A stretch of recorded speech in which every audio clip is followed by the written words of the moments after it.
నమస్తే, welcome to Telugu news. నేను గోపికృష్ణ. కందుల రమేష్ గారు సీనియర్ జర్నలిస్ట్ ఉన్నారు. సార్ నమస్కారం. చంద్రబాబు నాయుడు వెళ్ళారు, అమిత్ షాతో కలిశారు, పొత్తుల గురించి మాట్లాడారు. జగన్మోహన్ రెడ్డి వెళ్ళారు, ప్రధానమంత్రి నరేంద్ర మోడీతో కలిశారు, దేని గురించి మాట్లాడారు తెలియదు. ఆయన అంటే పొత్తుల గురించి మాట్లాడారంటే ఇప్పుడున్నటువంటి అవసరం చంద్రబాబు నాయుడికి డెఫినెట్గా వాళ్ళు కలిసి వస్తారని అంటున్నారు కాబట్టి, కలుపుకుపోవాలనుకుంటున్నారు కాబట్టి పొత్తుల గురించే రాజకీయమని అనుకుంటున్నాం.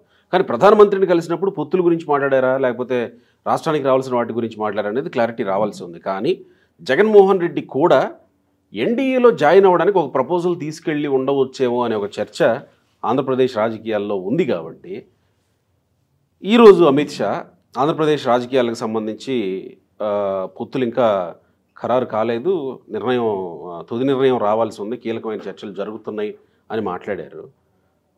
అని అంటే ఈ పొత్తుల వ్యవహారంలో ఏం జరుగుతున్నట్టు అసలు? అంటే ఎవరితో ఆంధ్రప్రదేశ్లో ఉండొచ్చు మీ వ్యూ? ఇప్పుడు చంద్రబాబు నాయుడు గారు ఢిల్లీ వెళ్ళి అమిత్ షాతో మాట్లాడారు అంటే ఈయనకేమీ పదవి లేదు, ఈయన ముఖ్యమంత్రి కాదు కాబట్టి ఆయన వెళ్ళి మాట్లాడాడు అంటే ఓన్లీ రాజకీయాలే, అందులో ఏం డౌట్ లేదు.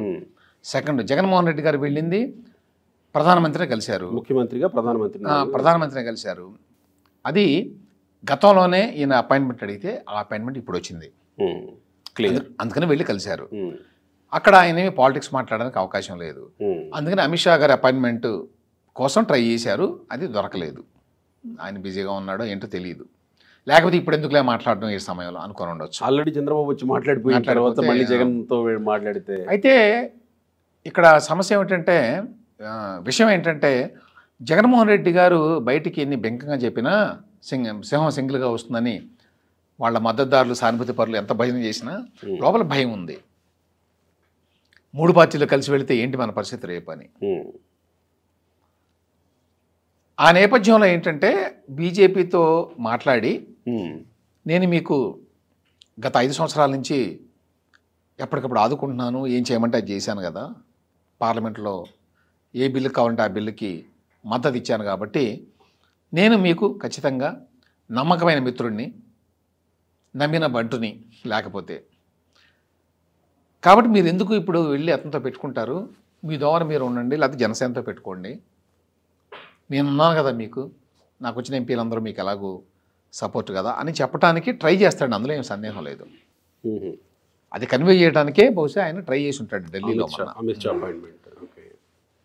అయితే ఇప్పుడు బీజేపీకి ఉన్నటువంటి సమస్య ఏమిటంటే వాళ్ళు వైసీపీ తోటి పొత్తు పెట్టుకోలేరు.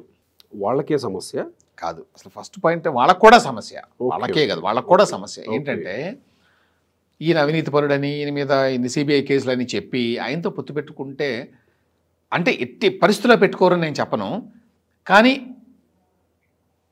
చివరి వరకు ట్రై చేస్తారు పొత్తు పెట్టుకోకుండా ఉండటానికి. వాళ్ళకున్న ఇబ్బంది అది. ఇటువైపు జగన్మోహన్ రెడ్డి గారు అసలు ఇష్టపడ్డు పొత్తు పెట్టుకోవడానికి పబ్లిక్గా. అంతర్గతంగా అడగండి, ఏం కావాలంటే చేస్తా,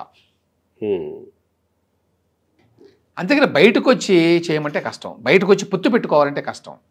ఎందుకంటే ఇతను రాజకీయం అంతా కూడా ఇతనికి ఉన్నటువంటి ఓటు బ్యాంక్ కానివ్వండి, ఇతనికి ఉన్నటువంటి రాజకీయ బలం కానివ్వండి, ఇవన్నీ కూడా బీజేపీతో పొత్తు పెట్టుకుంటే కుదిరే వ్యవహారాలు కాదు.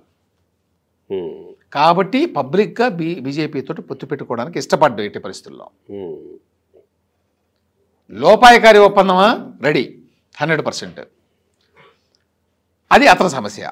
సో ఈ నేపథ్యంలో బీజేపీ ఏమనుకుంటుంది, ఈ గొడవంతా ఎందుకు, టీడీపీతో పొత్తు పెట్టుకుంటే పోతుంది కదా, వాళ్ళతో అయితే ఇబ్బంది లేదు, గతంలో పెట్టుకున్నారు. తర్వాత ఇప్పుడున్నటువంటి వాతావరణంలో మరి ఇప్పుడున్న అధికార పార్టీ మళ్ళీ గెలుస్తుందో లేదో చెప్పడం కష్టమే. వాళ్ళ రిపోర్ట్స్ వాళ్ళకే ఉంటాయి కదా, ఉంటాయి, అంత ఈజీ కాదు.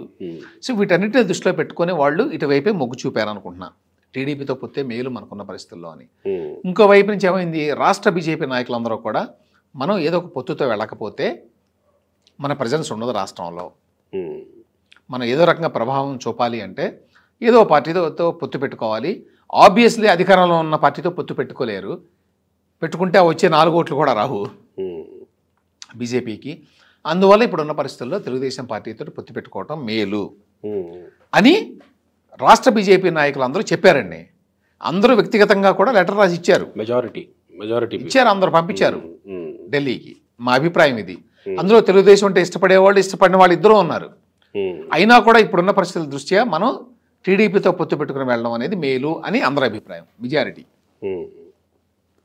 సో వీటన్నిటిని దృష్టిలో పెట్టుకొని బహుశా నేను అనుకుంటున్నాను మరి బీజేపీ వాళ్ళు ఒక నిర్ణయం తీసుకున్నారు.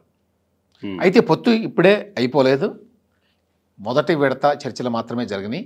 ఎందుకంటే 3 పార్టీలు కాబట్టి చాలా లాస్ట్ టైం 2014లో జనసేన పోటీ చేయలేదు. అవును, కాబట్టి అంత ఇబ్బంది లేదు. ఒక బీజేపీ కొన్ని సీట్లు ఇచ్చారు, అయిపోయింది. ఇప్పుడు జనసేన ఎక్స్పెక్టేషన్లు కూడా చాలా ఉన్నాయి కదా, తగ్గించుకోవాలనుకోండి ఎక్స్పెక్టేషన్లు, బీజేపీ కూడా వస్తాయి, తప్పదు కదా. అవును కదా. సో ఆ నేపథ్యంలో ఏంటంటే నేను అనుకోవటం ఈ చర్చలు కొంచెం సాగుతాయి, అంత ఈజీ కాదు కాబట్టి. దానితో తెలుగుదేశానికి ఉండే భయాలు వాళ్ళకున్నాయి. బీజేపీతో పొత్తు పెట్టుకుంటే అసలు చాలామందికి మంటెత్తిపోతున్నారు, చాలామంది టీడీపీ ఫాలోవర్స్ కూడా. బీజేపీతో ఎట్లా పొత్తు పెట్టుకుంటాం మనం, అనేక రకాలైన అంశాలు, దానికి కారణాలు వాళ్ళు చెప్పేది. అంటే బీజేపీ అంటే రాష్ట్రంలో జనానికి ఇష్టం లేదు, బీజేపీ రాష్ట్రానికి ఏం చేయలేదు, బీజేపీ ఎస్పెషల్లీ తెలుగుదేశానికి చాలా అన్యాయం చేసింది. అంటే చంద్రబాబు నాయుడు గారి పట్ల మొన్న జరిగినటువంటి ఈ జైలు గొడవలు వీటిల్లో కూడా కొంత వచ్చింది కదా. అది వీటన్నింటికంటే మించి జగన్మోహన్ రెడ్డి గారికి వెన్నుదన్నుగా నిలబడ్డారు వీళ్ళు వెనక ఈ 5 సంవత్సరాలు అనేటువంటి ఇవన్నీ ఉన్నాయి వాళ్ళ. అయితే టీడీపీ నాయకత్వం చివరికి ఏ నిర్ణయం తీసుకుంటుంది అనే దాన్ని బట్టి కదా ఎవరంతా క్రిటిసైజ్ చేసిన. వాళ్ళైతే అనుకూలంగానే ఉన్నారు అనేటువంటి భావన ఉందండి ఇప్పటి వరకు. డీటెయిల్స్ వర్కౌట్ కాలేదు. సో అందరూ చెప్పే నంబర్స్ కొన్ని ఉన్నాయి కదా, 12 అసెంబ్లీ సీట్లు ఇస్తారు, 4 పార్లమెంట్ సీట్లు ఇచ్చే అవకాశం ఉంది బీజేపీకి. దానికి తగ్గట్టుగా వీళ్ళకి కొంచెం తగ్గించాల్సి వస్తుంది జనసేన పార్టీకి అనేది ఉన్నది. బట్ ఫైనల్గా ఏం వస్తుందో చూడాలి. టీడీపీ జనసేనతో కలిసి వెళ్ళడానికి అయితే బీజేపీ సిద్ధంగా ఉన్నట్టే సిద్ధంగా ఉంది, అందులో సందేహం లేదు. ఆ నేపథ్యంలో మనం అమిత్ షా గారు మాట్లాడిన మాటలను చూడాలి.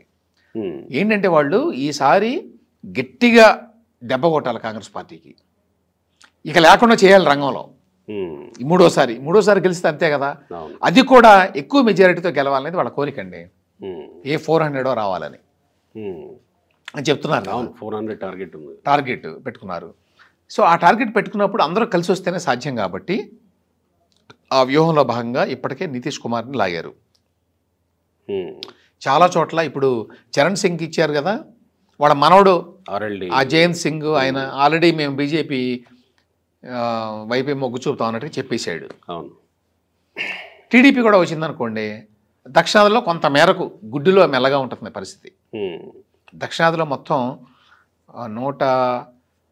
130 సీట్లు ఉంటే దక్షిణాది రాష్ట్రాల్లో ఎంపీ సీట్లు, అందులో వీళ్ళకి 30 సీట్లు కూడా వచ్చే అవకాశం లేదని ఒక లెక్క. 27 రాజ్దీప్ సర్దేశాయ్ ఇప్పుడు 27 వస్తే ఎట్లా మరి, కష్టం కదా, పెంచుకోవాలి కదా. దాన్ని పెంచుకోవాలంటే ఎక్కడో చోట స్టార్ట్ చేయాలి కదా. ఆ స్టార్ట్ చేయడానికి తెలుగుదేశం అనుకూలంగా ఉంది, అది బేసికల్లీ. ఓకే. సో అందుకు అమిత్ షా కూడా పాత మిత్రులు అందుకనే అన్నాడు పాత మిత్రులు కలుపుకుంటున్నాం ఇవన్నీ. కానీ ఇక్కడ గమనించండి ఒకసారి, ఇంక ఎట్టి పరిస్థితుల్లో కూడా టీడీపీతో పొత్తు ఉండదన్నారు గతంలో, మర్చిపోయారు అందరూ. ఇప్పుడు ఒక బహుశా 3 ఏళ్ళ నాడు అనుకుంటాను బీజేపీలో అక్కడ అన్నారో లేదు కానీ అంతకంటే ఎక్కువగా రాష్ట్రంలో కొంతమంది బీజేపీ నాయకులు అసలు టీడీపీతో భవిష్యత్తులో పొత్తు అనేది ఉండదు మాకు అని చెప్పారు. అటువంటి నాయకులు ఇప్పుడు సీట్లు మాకు ఇది అని చెప్పి ప్రచారాలు మొదలు పెట్టుకున్నారు. బీజేపీలో ఏపీలో అన్ని చోట్ల మనకు తెలియదు అనుకోండి, ఏపీలో మాత్రం కొంచెం విచిత్రమైన నాయకులు ఉన్నారు చాలా మంది. Right sir, thank you.